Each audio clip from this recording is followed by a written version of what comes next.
محبت نبوی بھی سیکھیں، نبی کریم صلی اللہ علیہ وسلم کی سیرت کو بھی سیکھیں اور اہل بیت کی سیرت کو بھی سماعت فرمائیں۔ جو دیگر موضوعات ہمیں دیے جاتے ہیں وہ ہماری بہتری کے لیے ہوتے ہیں کہ اس کے اندر ہمارے لیے بہت سارے اسباق ہیں اگر ہم توجہ سے سماعت کریں۔ کئی مرتبہ ایسا ہوتا ہے کہ تھوڑی سی اگر توجہ ہٹ جائے نا بیچ میں سے، گفتگو کے دوران سے اگر تھوڑی سی گفتگو ادھر ادھر ہو جائے کہ کون اٹھ کر جا رہا ہے، کون آ رہا ہے، ایک تو محفل کے آداب کے بھی ویسے خلاف ہے، اور اس کے ساتھ ساتھ ہوتا یہ ہے کہ آدھی بات نکل جاتی ہے اور اگلی آدھی سمجھ ہی نہیں آتی، تو پھر بندہ بور ہو کے بیٹھ جاتا ہے کہ جی پتہ نہیں علامہ صاحب بات ہی کیا کر رہے ہیں۔ اس کی اصل وجہ یہ ہوتی ہے کہ بے توجہی، اگر شروع سے بات کو سنا جائے کہ بات کیا چل رہی ہے، مسئلہ کیا بیان ہو رہا ہے، تو اس وقت پھر اس بات کی طرف جب توجہ ہوگی اس کا فائدہ بھی ہوگا، بات سمجھ میں بھی آئے گی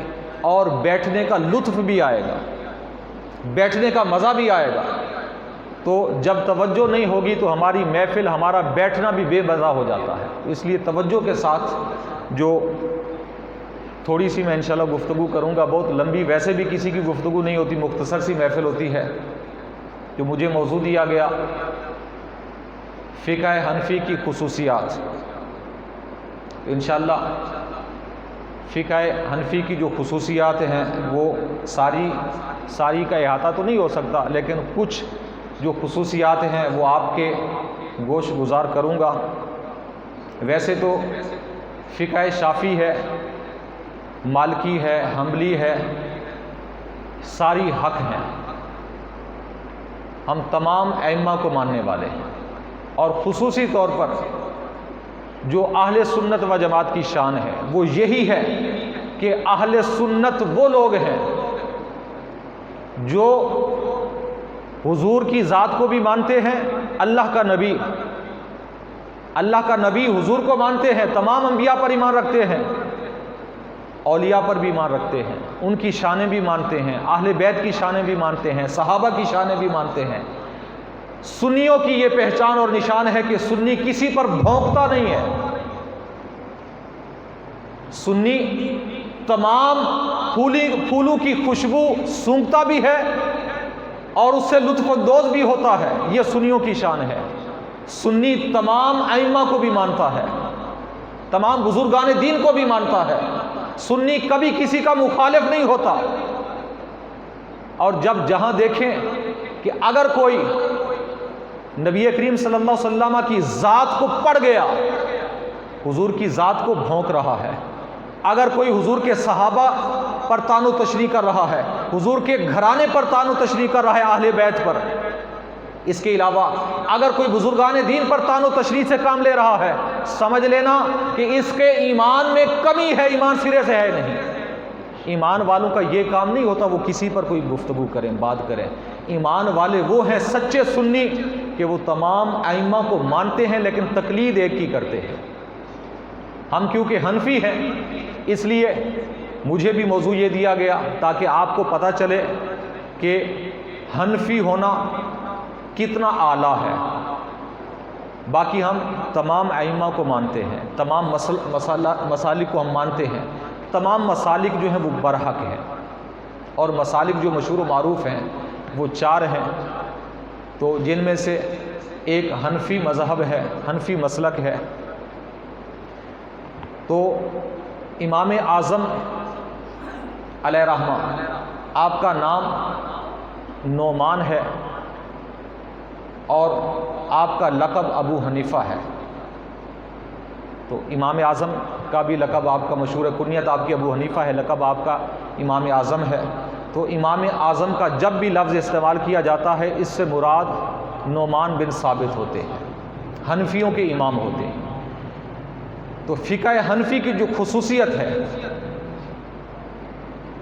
سب سے پہلی خصوصیت کہ عالم اسلام کی پہلی مدون فقہ وہ فقہ حنفی ہے۔ عالم اسلام کی پہلی مدون فقہ یعنی وہ فقہ کہ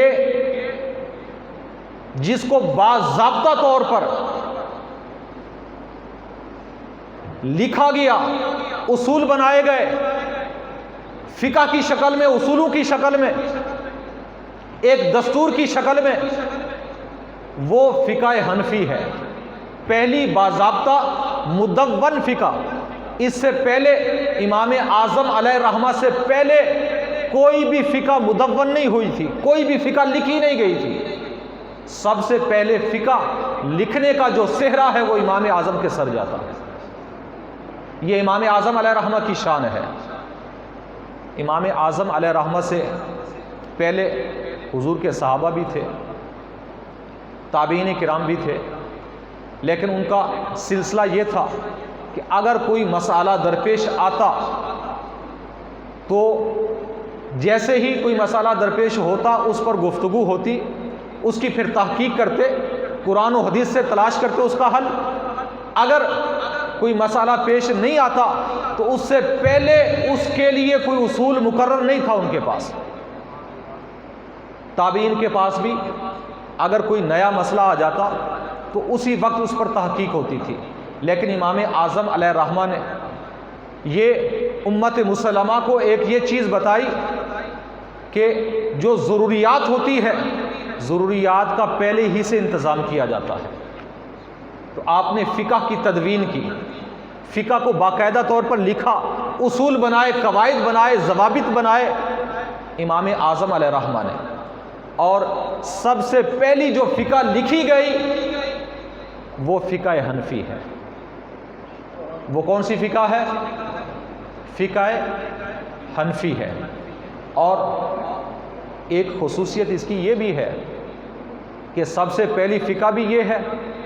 اور کسی اور فقہ کو یہ شان نہیں ملی سوائے فقہ حنفی کے کہ یہ سلطنت عباسیہ کے دوران بھی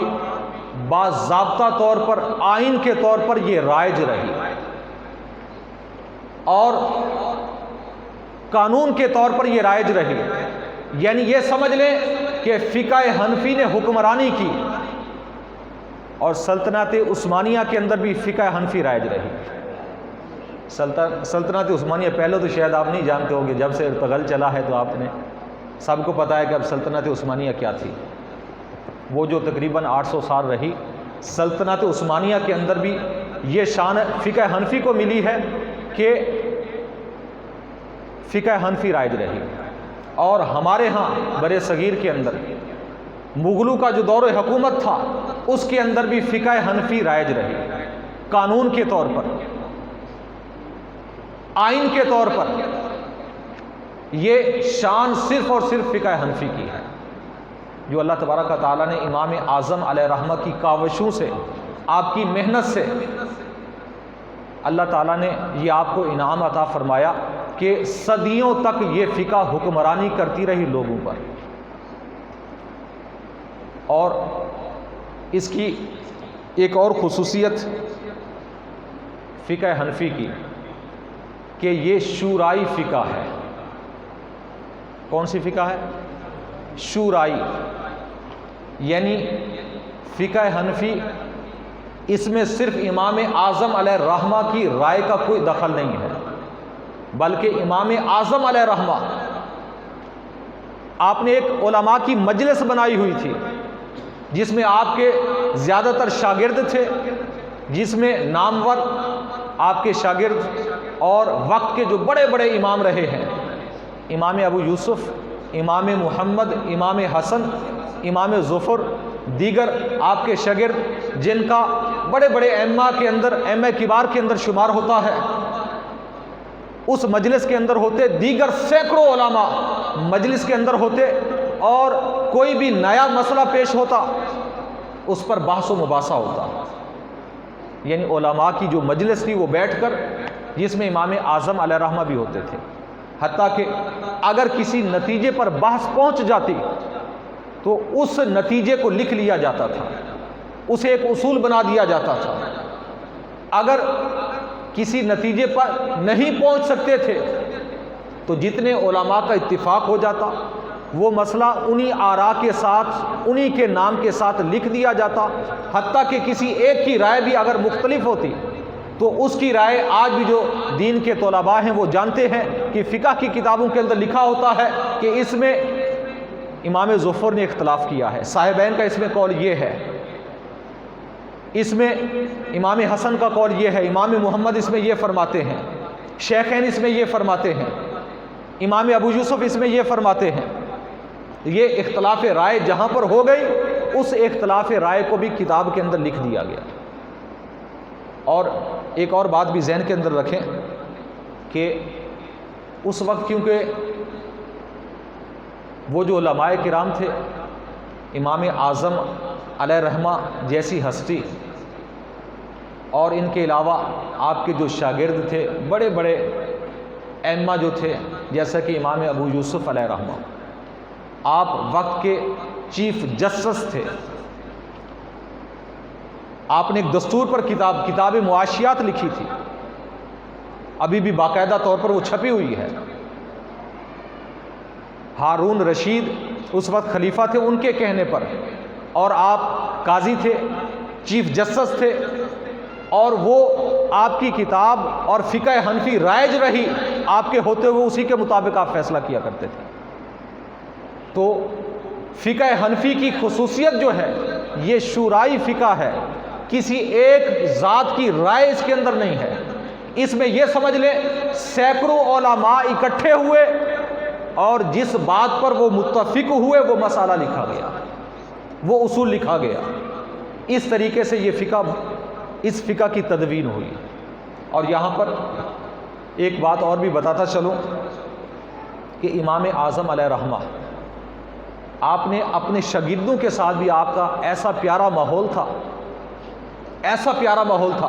کہ جب سینکڑوں علماء دیگر بھی بیٹھے ہوتے، آپ بھی تشریف فرما ہوتے، تو آپ کی گفتگو بحث و مباحثہ کے اندر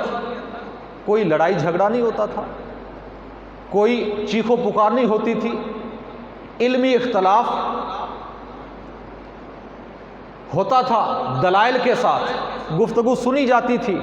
جس کی رائے ٹھیک ہوتی، جس کی دلیل پکی ہوتی، قرآن و حدیث کے مطابق ہوتی، اس کی دلیل کو قابل قبول کیا جاتا اور اس کی بات کو تسلیم کیا جاتا تھا، اگرچہ وہ کوئی ہوتا تھا۔ ایسا ماحول امام اعظم نے خود بنایا ہوا تھا، حتیٰ کہ قاضی ایاز علیہ رحمہ نے ایک واقعہ نقل فرمایا آپ کی سیرت کے حوالے سے کہ امام جاہز نحوی امام ہے، بہت بڑے نحو کے امام ہیں، وہ ایک مرتبہ آپ کی مجلس سے گزر رہے تھے، امام اعظم علیہ رحمہ کی مجلس لگی ہوئی تھی، آپ کے شاگردوں کی بھی مجلس تھی، سینکڑوں علماء موجود تھے، تو انہوں نے سوچا کہ سنا ہے ان کی مجلس کے بڑے چرچے سنے ہیں، بڑا بحث و مباحثہ ہوتا ہے، آج دیکھ کر جاؤں کہ ان کی بحث و مباحث کیا ہوتی ہے۔ وہ مجلس میں بیٹھ گئے، اب وہ نحوی امام تھے، فقہ کے اماموں کے پاس آ کر بیٹھ گئے دیکھنے کے لیے کہ یہ کیا کرتے ہیں، حتیٰ کہ امام اعظم علیہ رحمہ نے ایک مسئلہ پیش کیا، تمام نے اس پر رائے دی اپنی، حتیٰ کہ ایک آپ کا شاگرد کم عمر تھا، وہ کھڑا ہوا اور اس نے کہا، دلیل بھی پیش کی ساتھ میں، اور کہا کہ اے میرے شیخ آپ مسئلہ غلط بیان کر رہے ہیں۔ آج اگر کسی استاد کے سامنے کوئی شاگرد دلیل کے ساتھ بھی اگر بات کرے کہ کہیں گے نہیں یہ تو بے ادب بن چکا ہے۔ دلیل کے ساتھ اختلاف جائز ہے، بلکہ میرے آقا علیہ الصلوۃ والسلام نے بھی فرمایا کہ میری امت کا اختلاف باعث رحمت ہے۔ آج کل تو ہم نے اختلاف آج ہم برائے اختلاف کرتے ہیں، آج تنقید برائے تنقید ہوتی ہے۔ اختلاف برائے اصلاح ہونا چاہیے، تو وہ کوئی غلط نہیں ہے، اور ایسا ماحول استادوں کے درمیان، شاگردوں کے درمیان ہونا چاہیے تاکہ شاگردوں کے ذہن بھی کھلیں، ان کا مطالعہ بھی وسیع ہو، دلچسپی پیدا ہو۔ جب استاد یہ مواقع فراہم کرے گا اور اپنے ہی شاگردوں کی باتیں بھی سنے گا، دلیل بھی سنے گا، اور اگر دلیل صحیح نہیں اس کی دلیل کو رد بھی کرے گا، تو اس سے جو طلباء کے ذہن ہیں وہ کھلتے ہیں، مطالعے کی دلچسپی پیدا ہوتی ہے۔ تو امام اعظم علیہ رحمہ نے ان کی جب دلیل سنی تو آپ نے فرمایا کہ آپ ٹھیک فرما رہے ہیں۔ تو جو نحوی امام موجود تھے وہ کھڑے ہوئے اور کہنے لگے یا واہ جی واہ، یہ کیسی مجلس ہے کہ ایک آپ کا شاگرد ہے استاد کے سامنے کھڑا ہو گیا اور کہتا ہے کہ آپ غلط بیان کر رہے ہیں۔ تو امام اعظم علیہ الرحمہ نے اسی وقت فرمایا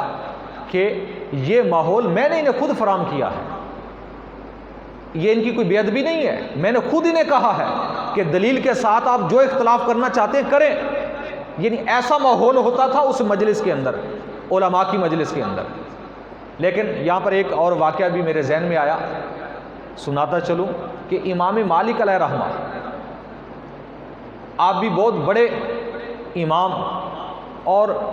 عاشق رسول تھے، آپ کا مقام و مرتبہ بھی بہت عظیم ہے، بہت عظیم ہے، اور فقہ مالکی یہ دوسرے نمبر پر ہے تدوین کے اندر، اور امام اعظم کے ہم عصر بھی ہیں امام مالک علیہ الرحمہ۔ فقہ حنفی کی تدوین کے بعد تقریباً 15 سے 20 سال بعد دوسرے نمبر پر فقہ مالکی کی تدوین ہوئی۔ تو امام مالک علیہ الرحمہ آپ ایسے امام تھے کہ آپ کا رعب، آپ کا دبدبہ، آپ کی طبیعت کچھ ایسی تھی کہ جب آپ اپنے شاگردوں کے اندر آتے نا سناٹا طاری ہو جاتا تھا۔ آپ کی مجلس کے اندر بھی سینکڑوں علماء ہوتے تھے، باس و مباحثہ بھی ہوتا تھا، اور امام مالک علیہ الرحمہ جب مجلس میں بیٹھے ہوتے تو آپ کے سامنے آپ کے جو شاگرد ہیں وہ روایات پڑھتے تھے، پیش کرتے تھے۔ اگر آپ نے کوئی تبصرہ کرنا ہوتا، کوئی وضاحت کرنی ہوتی تھی کرتے، اگر نہیں کرنی ہوتی تھی تو اگلی روایت پڑھنے کی طرف اشارہ کر دیتے۔ حتیٰ کہ ایک مرتبہ آپ کے ایک شاگرد جو دمشق کے ملک شام کے بہت بڑے محدث اور امام تھے، نام ابھی میرے ذہن سے ان کا نکل گیا ہے، تو بہرحال وہ بہت بڑے امام تھے، آپ کے شاگرد تھے۔ انہوں نے ایک دن سوچا کہ ذہن میں خیال آیا کہ آج استاد صاحب سے ہم کہتے ہیں کہ آج روایت وہ پڑھیں گے، خود پڑھیں گے اور خود ہی وضاحت کریں گے۔ حتیٰ کہ ان کی باری تھی روایت پڑھنے کی، عبارت پڑھنے کی۔ تو امام مالک جیسے ہی آپ آئے بیٹھے اور فرمایا کہ پڑھو روایت، تو انہوں نے عرض کی استاد صاحب آج آپ خود ہمیں روایت پڑھ کے سنائیں۔ آپ نے غصے سے کہا کہ نہیں آپ پڑھیں۔ انہوں نے دوبارہ عرض کی کہ اے استاد گرامی آپ خود پڑھیں، آج ہم خود آپ ہمیں پڑھ کے روایت سنائیں۔ تو تیسری مرتبہ پھر آپ نے حکم دیا کہ نہیں پڑھیں آپ عبارت۔ حتیٰ کہ انہوں نے پھر عرض کی کہ اے استاد گرامی آج ہمارا جی یہ چاہتا ہے، آج ہمارا دل یہ چاہتا ہے، آج ہمارا ذوق یہ کہہ رہا ہے کہ آج آپ خود روایت ہمیں پڑھ کے سنائیں۔ امام مالک علیہ الرحمہ آپ نے اپنے ایک دوسرے شاگرد کو اشارہ کیا کہ اس کو 15 چھڑیاں مارو۔ اسے 15 چھڑیاں ماری گئیں۔ جیسے 15 چھڑیاں ماری گئیں تو آپ کے اس شاگرد نے عرض کی اے استاد گرامی کس جرم کی سزا دی ہے آپ نے ہمیں؟ یعنی یہ میں اس لیے بتا رہا ہوں کہ امام اعظم علیہ الرحمہ کا مزاج بھی دیکھیں، امام مالک علیہ الرحمہ کے بھی دیکھیں۔ وہ بھی اپنی جگہ بزرگ ہیں، مزاج ان کا بھی اپنی جگہ ہے، مزاج ان کا بھی اپنی جگہ ہے، لیکن امام مالک علیہ الرحمہ آپ نے جب چھڑیاں مروائی نا شاگرد سے شاگرد ہی کو، تو زمانہ بھی کچھ اور تھا، استاد بھی ایسے تھے، شاگرد بھی باادب ہوتے تھے۔ تو شاگرد نے عرض کی اے استاد گرامی کس جرم کی سزا دی ہے، کس جرم کی سزا ملی ہے؟ قیامت کے میدان میں یہ میں آپ سے بدلہ لوں گا۔ قیامت کے میدان میں جیسے ہی قیامت کا نام آیا تو حضرت امام مالک علیہ الرحمہ آپ کی طبیعت میں چینجنگ آ گئی، تبدیلی آئی۔ امام مالک علیہ الرحمہ نے فرمایا بیٹا معاف کر دیں۔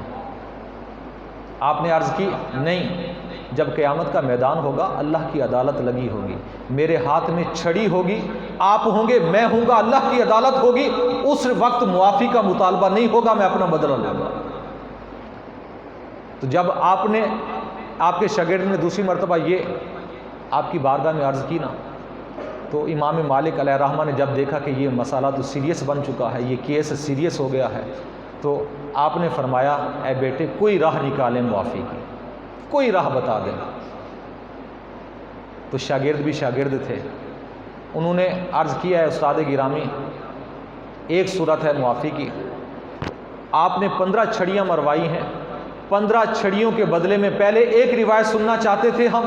اب یہ ہے کہ آپ 15 روایتیں 15 حدیثیں آپ خود ہمیں سنائیں گے، پھر معافی ہو سکتی ہے، پھر معافی ہو سکتی ہے۔ تو امام مالک علیہ الرحمہ نے 15 روایتیں سنائیں، حالانکہ یہ آپ کے دیگر شاگرد بیان کرتے ہیں یہ آپ کے مزاج کے خلاف تھا، لیکن مزاج کے خلاف قیامت کے خوف سے، قیامت کے ڈر سے امام مالک علیہ الرحمہ نے 15 روایتیں وہاں پر بیٹھ کر سنائی۔ آج ہمیں قیامت کا ڈر نہیں ہے، قیامت کا خوف نہیں ہے، تو وہ کتنے دیکھیں عظیم بزرگ تھے کہ قیامت کا ڈر اتنا کہ ایک شاگرد نے بھی اگر کہہ دیا نا، شاگرد نے کہ جی میں حساب لوں گا قیامت کے میدان میں بدلہ لوں گا، تو استاد ہونے کے باوجود وہ گناہ اسی جگہ پر معاف کرایا اور فرمایا کہ کوئی بھی صورت معافی کی بتائیں جو بھی صورت بنتی ہے، اس لیے کہ یہاں صورت اگر نکل آئے معافی کی تو یہ بہتر اور اعلیٰ ہے، قیامت کے میدان میں کوئی صورت معافی کی اگر نکلے گی تو اس میں زیادہ نقصان ہے، کیونکہ وہاں کا قانون کچھ اور ہے، دنیا کا کچھ اور ہے۔ تو بہرحال فقہ حنفی کی خصوصیت یہ ہے کہ یہ شورائے فقہ ہے، یعنی امام اعظم علیہ الرحمہ کی اکیلی رائے نہیں ہے اس کے اندر، بلکہ سینکڑوں علماء کرام جس رائے پر متفق ہوتے تھے تو وہ اصول بنا دیا جاتا تھا۔ اس انداز سے فقہ حنفی کی تدوین کی گئی، اس انداز سے ہوئی فقہ حنفی کی تدوین۔ تو امام اعظم علیہ الرحمہ آپ کو اللہ تعالیٰ نے یہ خصوصیت دی تھی کہ اچھا یہاں پر ایک اور بات بھی ذہن میں آئی کہ فقہ حنفی اس نے صدیوں تک حکمرانی کی۔ کچھ لوگوں کو یہ اشکال ہوا، یہ ان کے دماغ کے اندر بات بیٹھ گئی کہ فقہ حنفی جو آج عروج پر ہے، آج بھی اگر دیکھا جائے فقہ حنفی بہت زیادہ رائج ہے، بہت زیادہ رائج ہے، آج بھی شافعی، حنبلی، آج بھی مالکی بہت قلیل مقدار کے اندر ہے حنفیوں کے مقابلے میں۔ تو لوگ کہتے ہیں، کچھ لوگوں نے یہ اعتراضات کیے کہ فقہ حنفی کو جو عروج ملا یہ حکمرانی کی وجہ سے ملا، کہ یہ سلطنتوں کے اندر قائم رہی ہے، لیکن خدا کی قسم اس وجہ سے نہیں، بلکہ فقہ حنفی کی یہ بھی ایک خصوصیت ہے، فقہ حنفی کی یہ بھی ایک خصوصیت ہے کہ حکمرانوں کی وجہ سے، حکمرانی کی وجہ سے یہ عروج پر نہیں گئی، بلکہ یہ اپنی خصوصیت کی وجہ سے حکمران رہی ہے، یہ اپنی خصوصیت کی وجہ سے حکمران بنی رہی صدیوں تک، اور آج بھی اسے جو عروج ملا ہوا ہے تو یہ بھی اس کی خصوصیت کی وجہ سے ہے۔ اور اس کی خصوصیت کیا ہے کہ امام اعظم علیہ الرحمہ نے، ایک آسان الفاظ میں کہوں کہ فقہ حنفی یہ کیا ہے، آج اگر اسے ہم سمجھے تو یہ سمجھ لیں کہ فقہ یہ قانون سازی کا نام فقہ ہے، اس سے پہلے قانون سازی کسی نے نہیں کی، یعنی یہ سمجھ لیں کہ سوسائٹی کو پریکٹیکل طریقے سے اگر کوئی قانون کسی نے دیا ہے تو وہ امام اعظم علیہ الرحمہ کی شان ہے۔ ایک معاشرے کو، ایک سماج کو اگر پریکٹیکل طور پر کوئی قانون دیا ہے بنا کر، جس کے اندر ہر ایک مسئلے کا حل موجود ہے، اصول موجود ہے، تو وہ شان صرف امام اعظم علیہ الرحمہ کی ہے، وہ شان صرف فقہ حنفی کی ہے، کسی اور فقہ کی یہ شان نہیں ہے۔ تو یہاں پر ایک واقعہ مجھے ابھی ذہن میں آیا کہ ایک سیرت کی کتاب کے اندر پڑھا تھا کہ غالباً مغلیہ دور کا یہ واقعہ ہے کہ کچھ لوگوں نے اس وقت، کیونکہ فقہ حنفی رائج تھی، کچھ لوگوں نے آ کر اعتراض کیا حاکم وقت کے پاس کہ فقہ شافعی رائج ہونی چاہیے۔ علماء کا اجلاس ہوا، اجلاس کے اندر جب بحث ہوئی، گفت و شنود ہوئی، تو اس کے اندر تمام علماء نے یہ رائے پیش کی، اگر فقہ شافعی رائج کی جاتی ہے آئین کے طور پر، تو پھر ہر ایک جو مسئلہ نیا آئے گا جدید مسئلے کے لیے ہمیں دوبارہ کوشش کرنی پڑے گی، جد و جہد کرنی پڑے گی، اور ہمیں خود تحقیق کر کے وہ مسئلہ نکالنا پڑے گا۔ لیکن فقہ حنفی کی شان یہ ہے کہ اس میں ہر ایک مسئلہ لکھا ہوا ہے، اس میں اصول پہلے سے امام اعظم نے بنا دیے۔ یعنی آج بھی جس صدی کے اندر ہم جی رہے ہیں نا، آج نئے سے نیا مسئلہ آپ لے لیں، اس کے لیے بھی فقہ حنفی کے اندر اصول موجود ہے۔ آج بھی جتنا بھی جدید طرز کا کوئی مسئلہ ہو، فقہ حنفی کے اصول ایسے اصول ہیں کہ وہ نیا سے نیا مسئلہ بہت جلد آسان ہو جاتا ہے، بہت ہی جلد وہ حل ہو جاتا ہے۔ یہ صرف شان ہے تو فقہ حنفی کی شان ہے، کسی اور چیز کی شان نہیں ہے۔ تو امام اعظم علیہ رحمہ کو اللہ تبارک و تعالیٰ نے اتنی عظیم شان عطا فرمائی تھی۔ اور امام اعظم علیہ رحمہ کا اور آپ کا جو مقام و مرتبہ ہے، ایک اور چیز بھی یہاں پر بتاتا چلوں کہ فقہ حنفی کی جو خصوصیت ہے کہ روایت اور درایت کے اندر آپ نے توازن قائم کیا۔ درایت کہتے ہیں عقل کو، عقل سے، قیاس سے، اپنے فہم سے کسی مسئلے کو حل کرنا۔ تو امام اعظم علیہ رحمہ جس زمانے میں تھے نا، جس دور میں آپ موجود تھے، اس دور کے اندر ایک بہت بڑا فتنہ اٹھا تھا۔ جو لوگ تاریخ کا مطالعہ رکھتے ہیں انہیں یہ پتہ ہے کہ معتزلہ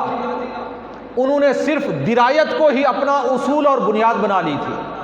کہ ہر ایک مسئلہ وہ عقل اور قیاس سے ہی حل کیا کرتے تھے، روایات کی طرف وہ جاتے ہی نہیں تھے۔ اور اصحاب ظاہر تھے جو انہوں نے صرف روایت کو بنیاد بنا رکھا تھا، وہ عقل کی طرف، درایت کی طرف نہیں جانتے تھے۔ واحد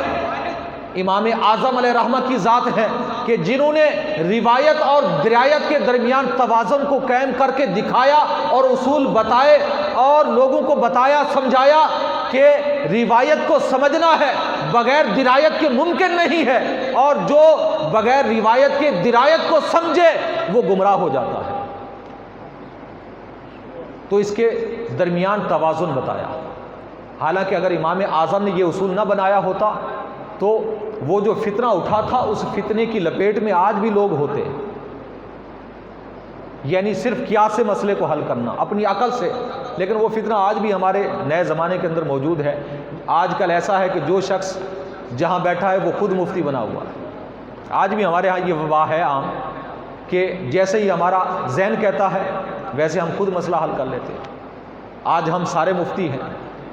ہم اتنا نہیں کوشش کرتے کہ جو ایک باقاعدہ مفتی بیٹھے ہیں ان سے جا کر پوچھ لیں۔ آج ہمارے دل نے یہ کہا جی کہ آج ہم نے نماز نہیں پڑھنی تو خود سے ہی ہم دلیل نکال لیں گے، سارا کچھ نکال کے جی حل کر لیں گے، جی ٹھیک ہے جی آج میں نماز اگر نہ پڑھوں تو کوئی مسئلہ نہیں ہے۔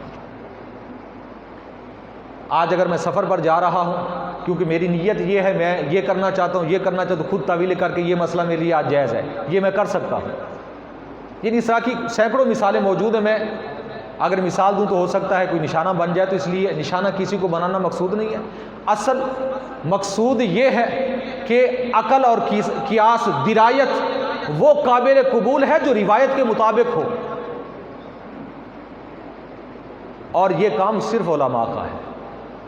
فقہاء کا ہے۔ ہر بندے کا کام نہیں ہے وہ اپنی عقل سے کام لیتا رہے۔ یہ معتزلہ کا کام ہے۔ یہ ایک جماعت تھی اس وقت کہ جو صرف عقل اور قیاس سے کام لیتی تھی، لیکن اہل سنت کا یہ معمول نہیں تھا۔ امام اعظم علیہ رحمہ نے یہ ایک اصول دیا آ کر کہ ان دونوں چیزوں کے درمیان توازن بتایا، اصول بتائے، جو فقہ کی ساری کتابوں کے اندر یہ اصول لکھے ہوئے ہیں۔ یہاں ایک مثال دے کر یہ بات آپ کو سمجھاتا ہوں کہ ایک گاڑی ہے،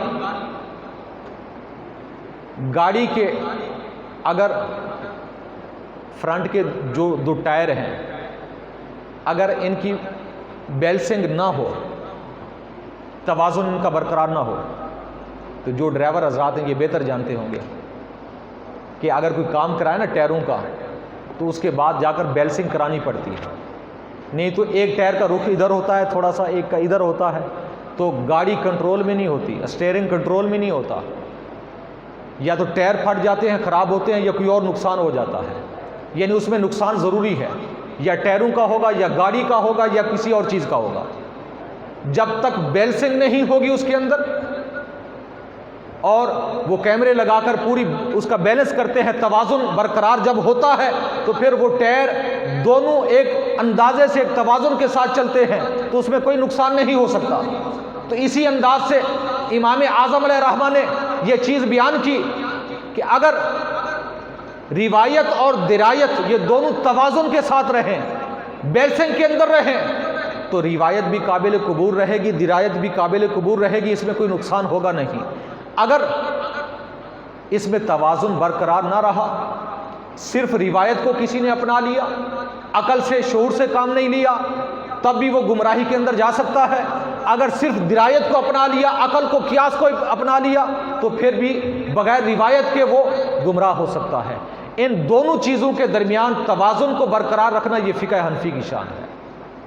یہاں پر ایک مثال دیتا ہوں کہ جب امام اعظم علیہ الرحمہ نے نا اس کے درمیان توازن برقرار رکھا نا،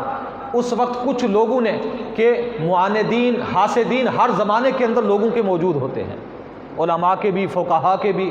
حاسدین، حسد کرنے والے، اناد کرنے والے، بغض رکھنے والے ہر زمانے کے اندر موجود ہوتے ہیں، لیکن اللہ والوں کا کام یہ ہوتا ہے وہ اپنے کام سے کام رکھتے ہیں، کسی کی پرواہ نہیں کرتے۔ امام اعظم علیہ الرحمہ کے بارے میں امام جعفر صادق رضی اللہ تعالیٰ عنہ، آپ کے کان میں کسی نے جا کر کہا، امام جعفر صادق کو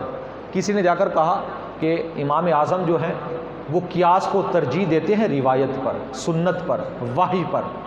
وہ ترجیح دیتے ہیں قیاس کو، درایت کو، عقل کو۔ تو امام اعظم علیہ الرحمہ کی ایک مرتبہ ایک جگہ ملاقات ہو گئی امام جعفر صادق کے ساتھ، پہلی ہی ملاقات تھی غالباً۔ تو امام جعفر صادق علیہ الرحمہ نے، آپ نے فرمایا، اے شخص، اے نعمان، میں نے یہ سنا ہے کہ تو میرے نانا کی سنتوں کو پیچھے ڈالتا ہے اور عقل کو آگے رکھتا ہے، قیاس پر عمل کرتا ہے، قیاس کو ترجیح دیتا ہے۔ امام اعظم علیہ الرحمہ نے، آپ نے عرض کی،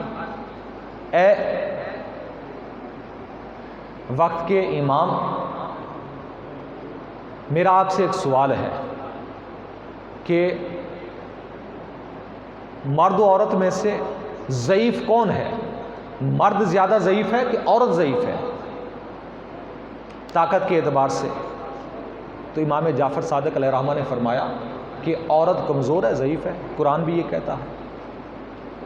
احادیث بھی کہتی ہیں، اور مشاہدے بھی یہ کہتے ہیں کہ عورت کمزور ہے۔ تو امام اعظم علیہ الرحمہ نے فرمایا، حضور، اگر میں عقل کو ترجیح دیتا، روایت پر، حضور کی سنت پر عقل کو اگر ترجیح دیتا، تو میں وراثت کا مسئلہ یہ بیان کرتا کہ مرد کو آدھا حصہ ملنا چاہیے، عورت کو پورا ملنا چاہیے۔ حالانکہ قرآن کا اور دین اسلام کا اصول یہ ہے، قرآن و سنت یہ کہتے ہیں عورت کا حصہ آدھا ہے مرد کے برابر۔ تو فرمایا، میں وہی کہتا ہوں جو قرآن و حدیث کہتے ہیں۔ اگر میں عقل اور قیاس پر عمل کرتا تو میں اس کے برعکس کہتا، کیونکہ عقل اور قیاس یہ کہتا ہے جو کمزور ہے اس حصہ اسے پورا ملنا چاہیے، طاقتور کو آدھا ملنا چاہیے، لیکن نہیں، میں قیاس پر عمل نہیں کرتا، میں قرآن و حدیث پر عمل کرتا ہوں۔ اس لیے اللہ کا حکم یہ ہے، عورت کو نصف ملے گا تو نصف ہے، مرد کو پورا ملے گا تو پورا حصہ ہے۔ اور ایک اور سوال آپ نے امام جعفر صادق سے فرمایا کہ نماز اور روزے میں سے افضل کون سی چیز ہے؟ نماز میں سے، روزے میں سے افضل کیا ہے؟ تو امام جعفر صادق علیہ الرحمہ نے، آپ نے فرمایا کہ نماز روزے سے افضل ہے، ظاہر سی بات ہے۔ تو آپ نے فرمایا کہ جب نماز افضل ہے، اگر میں قیاس پر عمل کرتا نا، اگر میں قیاس پر عمل کرتا تو عورت کو حکم دیتا کہ جیسے وہ مینسز کے ایام کے اندر اگر اس کے روزے قضا ہو جائیں، جو نہ رکھ سکے بعد میں ان کی قضا ضروری ہے، لیکن نمازوں کی قضا نہیں ہے، تو میں حکم دیتا اگر قیاس پر عمل کرتا، کیونکہ افضل تو نماز ہے، روزہ مفضول ہے، افضل نہیں ہے۔ جب روزہ افضل نہیں ہے، اس کی قضا کا حکم ہے شریعت کے اندر، تو میں قیاس کے ذریعے حکم یہ بھی دے دیتا کہ عورت کو نمازوں کی بھی قضا کرنی چاہیے، حالانکہ میں نے حکم یہ نہیں دیا۔ اگر میں قیاس کو ترجیح دیتا تو عورت کو یہ بھی حکم دے دیتا۔ اور غالباً تیسری چیز غالباً یہ تھی کہ آپ نے جو سوال کیا کہ قتل بڑا گناہ ہے یا زنا بڑا گناہ ہے، تو امام جعفر صادق علیہ الرحمہ نے فرمایا کہ قتل بڑا گناہ ہے زنا سے۔ تو فرمایا کہ اگر میں عقل پر قیاس پر عمل کرتا یا ترجیح دیتا قیاس کو عقل کو، تو آپ نے فرمایا پھر میں زنا کے لیے، کیونکہ شریعت کے اندر حکم ہے زنا کو ثابت کرنے کے لیے 4 گواہوں کی گواہی ضروری ہے۔ 4 گواہ اگر زنا کی گواہی دے تو زنا ثابت ہوتا ہے، بدکاری ثابت ہوتی ہے شرعی طور پر۔ اگر 4 میں سے 3 گواہی دیں، ایک بھی نہ ہو، چوتھا نہ ہو، تو شرعی طور پر زنا ثابت نہیں ہوتا، اور قتل 2 گواہوں سے ثابت ہو جاتا ہے۔ قتل کے بارے میں یعنی 2 مسلمان اگر گواہ دے دے کہ فلاں شخص نے فلاں کو قتل کیا ہے، شرعی طور پر ان کی گواہی قبول ہوگی۔ تو امام اعظم علیہ الرحمہ نے فرمایا اگر میں قیاس پر عمل کرتا ہوتا، قیاس کو ترجیح دیتا